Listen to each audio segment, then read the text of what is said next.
Chapter 28. Nico stood at the crossroads. To the east, the road led to New Rome.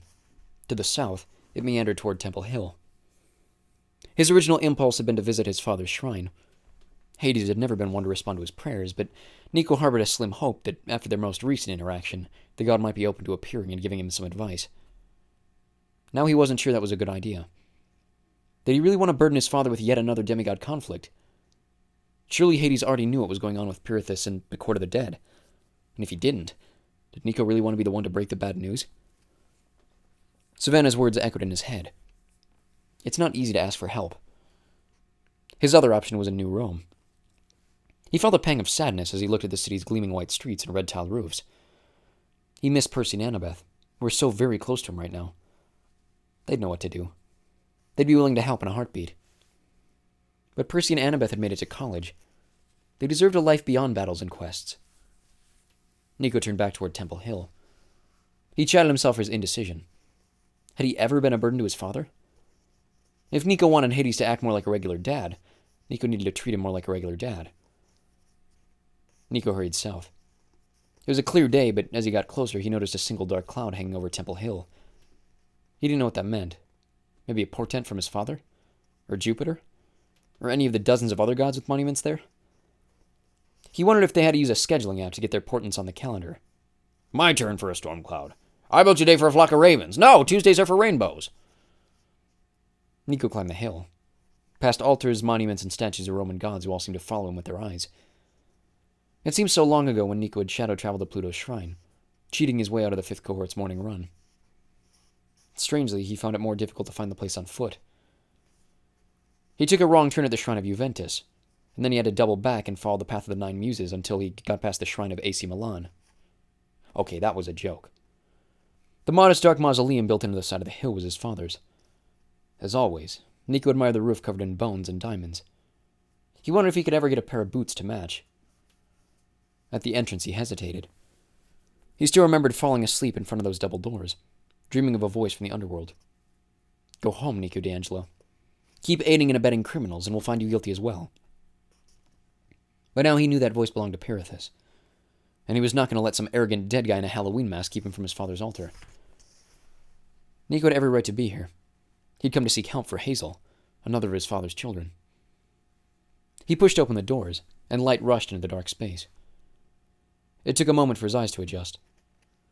The space was no bigger than a walk-in closet. Unadorned pine walls supported a barrel vault ceiling of rock-cut stone.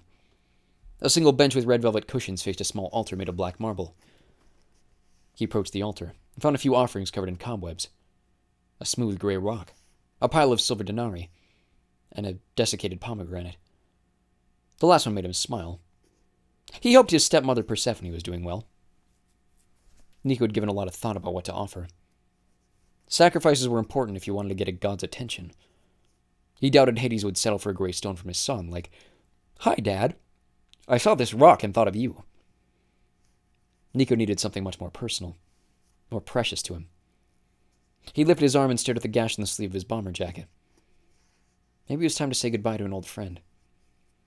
He took off the jacket, folded it, and set it on the altar. Dad, Lord Hades, Pluto.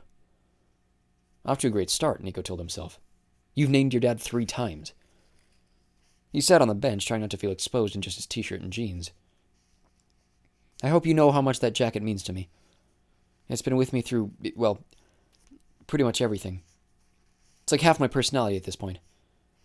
I hope it shows you how much I need your help. He took a deep breath to settle his jangling nerves. Savannah was right. This wasn't easy. I don't know what to do, he continued. I don't know where Hazel is. I think she's still alive, but I don't know for sure. I'm pretty sure she's in trouble, and it's eating away at me. Unsurprisingly, Nico was met with silence. But when he didn't let that stop him, he continued. I know you're busy, with running the underworld and all, but I'm hoping you can listen. Maybe even offer me some advice. I want to know there's hope, and we're not doing all this for nothing. A gentle breeze blew through Nico's hair. It's not for nothing, said a deep voice behind him. Nico turned. His father was standing just inside the doors. His black hair was cropped short, accentuating the gauntness of his face. His diamond tie pin seemed bigger than the state of Rhode Island. In his sharp black wool suit and glossy black leather shoes, he looked like an usher at a funeral. "Father!" Nico rose. You're here." Hades raised an eyebrow. "You don't have to sound quite so shocked. You did make an offering and summon me." "Well, yeah, but you've never shown up before." Hades gave him a thin smile. "Perhaps you've never offered me such a fine jacket before." He spread his arms. "Come here, son." Not quite believing what was happening, Nico crossed over to Hades, and the god pulled him in for an embrace. His father smelled of pine and wet earth. He held his son for a long time.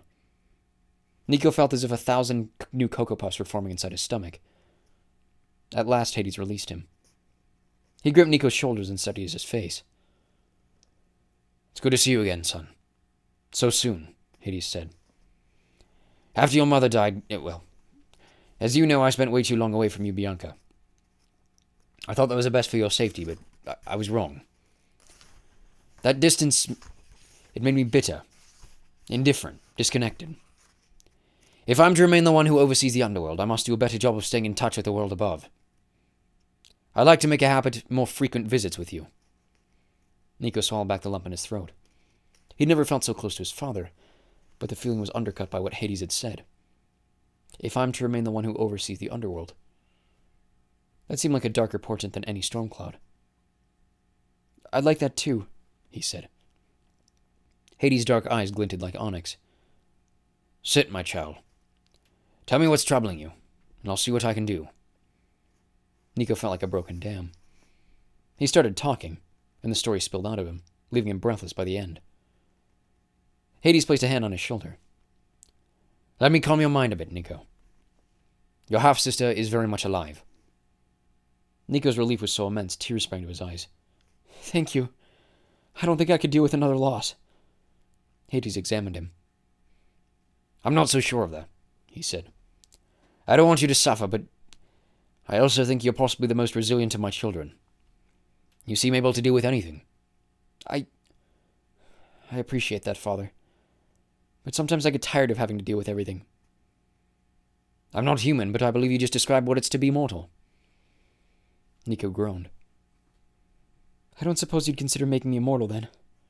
Hades chuckled. "The life of a god is not easy either. We face hard decisions all the time, and we face them eternally. My punishment to Pirithous is a good example. One might argue that I set all this in motion." "Is he really as bad as he seems?" Hades frowned. "Let me put it this way. Pirithous' fatal flaw is self-importance. He believes he's much grander, more powerful, more deserving than he actually is. He's a fool who expects the world to cater to him, and he complains of injustice when he does not." "So, I shouldn't take him seriously?" "I didn't say that." Hades' tone turned grave. "Fools can be dangerous, especially if they convince others of their importance. Look at what Pirithous has achieved with this court of the dead. Even minor gods have flocked to his cause, convinced that he can order things better than the Olympians. Better than me, to be precise." Hades' eyes momentarily flickered with a terrible darkness. There was a chill in the temple. Nico was afraid to ask another question, but he felt like he needed to. "So you knew what Pirithous was up to, but you didn't want to—" "Stop it!" Hades laughed without humor. "Ancient laws restrain the Olympians, Nico, and for good reason. If we tried to intervene every time someone blasphemed Olympus or started a war, or even created an uprising among the minor gods, as Pirithous has done, we'd quickly tear the universe apart. That is what Pirithous never understood. Judges of the dead must be fair and even-handed. They must be able to see the entirety of a person's life before making a ruling, and they must allow latitude for exceptions. Hazel's time in Asphodel, for example, was just a sentence, no matter how much I disliked it. But when you freed her, that was also just. Pirithous believes everyone who does not behave in a way he deems proper deserves permanent punishment. The only exception, of course, is himself." The god sighed loudly. "If I lifted his punishment, once I deemed that he had suffered long enough, I freed him from his rock, thinking he would see the power of mercy, maybe even discover humility. He did not. I hope you and your fellow heroes stop him, but I myself..." He spread his hands. cannot act unless the entire Olympian Council deems that the gods are threatened. And you know that the Council rarely agrees on anything. Nico wasn't surprised. He dealt with the gods long enough to know their limits and their constant bickering. But he wasn't angry either. He appreciated his father even being willing to talk to him. "Can I ask," he said, "what did Pirithous do to deserve his punishment?" Hades stared at his altar. Maybe it was Nico's imagination, but he seemed focused on the desiccated pomegranate. "That knowledge will come to you soon enough," said the god. "I don't trust myself to speak of it. I'll become angry." Nico decided not to push. "I don't suppose you could tell me where Hazel is?" Hades smiled. "That knowledge, too, is already coming your way, my son. Just because I cannot involve myself directly in your struggles does not mean I'm not working behind the scenes, arranging some, happy coincidences." He stood and brushed off the front of his suit. "I should return to the underworld. I have faith that Hazel can handle herself until you reach her, and until then, you'll bring Pirithous to whatever justice you deem best. You and Hazel have both made me immensely proud." Nico felt the comforting warmth encircle him, which shouldn't have been possible in such a cold, dark crypt. "I'm probably pressing my luck," he said. "But before you go, one last question?" "Yes?" "What should I do about Savannah?" It wasn't until he'd asked that he realized how much her struggle had been weighing on him. A small thing, maybe, compared to all the other problems, but Nico saw so much of himself in her. Hades seemed to disappear into his thoughts. "Interesting you should ask her. About her, a girl you barely know. She knows you have a good heart." "How do I keep her safe, but also keep Asterion and his friends safe?" "My son, two truths can exist at the same time. It is true that Savannah is haunted by what the Impusa did to her parents. It's also true that Asterion and his friends have chosen to change and live a different life. You must find a way to allow them all to heal." "You make it sound so simple," Nico said. "But some of the campers here are having a hard time adjusting." "Well, they are adjusting, no? Aren't you training them to pair up with your cacodemons to rescue everyone from Pirithous?" Nico scowled. "I don't like it when you're right." "I thought you would have gotten used to godly righteousness by now." "Did you just tell a joke?" "Who, me? The god of the dead?" Nico thought he caught Hades smirking. "Surely not. At any rate, you and your boyfriend helped change the world. Sounds like you feel responsible for the ways that change is manifested. Which I understand, but I feel compelled to remind you that you do not have to do this alone." "Have you been talking to Mr. D? You sound exactly like him." Hades let out a low chuckle. "Can't believe I'm saying this, but I do appreciate the way Dionysus has been taking care of you. If I may give you a last bit of advice, I believe what Savannah's missing is closure. I can't say she'll get justice, because this world is so complicated. The Impusa who took her parents could go their entire existence without ever knowing that there was pain that they caused. But every living soul passes through my realm, and if I've seen anything that begins to take such pain away, it's honesty, empathy, and care. Don't think only of how you can defeat Pirithous. Think of how you and your friends can help repair the damage that has been done." Nico started to answer, but Hades raised a finger. "Any answer you provide now would not be thoughtful enough. Give it time, Nico."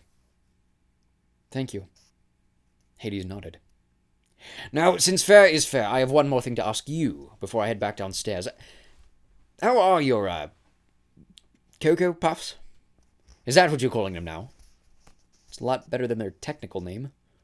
There's nothing wrong with the word cock, a demon." Nico laughed. "You try saying it 10 times in a row, but yeah, they're wonderful.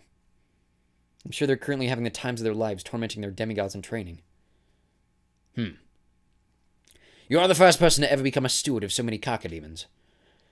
I hope you take the responsibility seriously." I do. I kind of see them like my own children, especially when they're confusing me." Hades' brow furrowed. "How so?" "Well, sometimes I'm thrown by the feelings they give me. They're not what I'm expecting." Hades nodded. "That does sound like having children. I know you must think of me as a distant, impenetrable god who isn't tempted by the whims of emotion, but even we have feelings.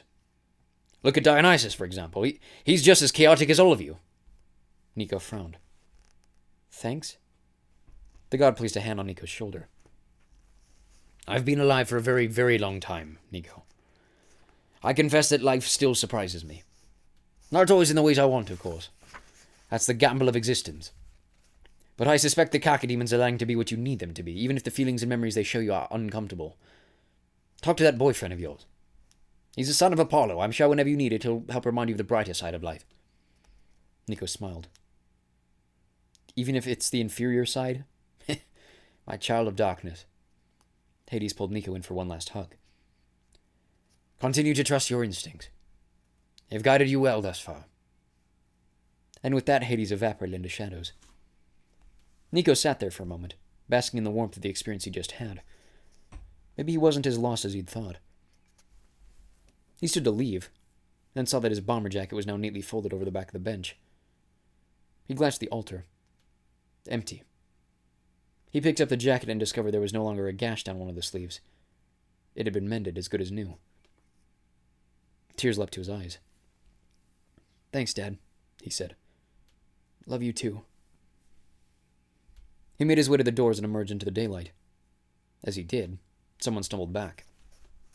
Sorry, said Dion. I promise I didn't listen. Then he frowned. Well, I only heard the end part. Was that actually your father? Nico nodded. Yeah. Made a rare appearance. Wow, Dion said, casting his eyes downward. I hope I get to see my mother someday. She's Aurora, goddess of the dawn. Which is weird since I'm usually a late sleeper. What'd you guys talk about? Never mind, said Dion quickly. I have a bad habit of saying whatever I'm thinking. No, that's okay. I admire it. It's better than keeping everything to yourself. I guess. Yazan says it's going to get me in trouble someday. Nico couldn't help but laugh a little. Maybe. But you'll learn to balance it. There's nothing wrong with little trouble. His brow furrowed. Wait, why were you on Temple Hill anyway? Oh, right. Dion's eyes widened. Will needs you. Savannah told us you went this way, so I came to find you. Do you know what's up? Someone showed up at the entrance to camp, he said gravely. They claim to know where Hazel is.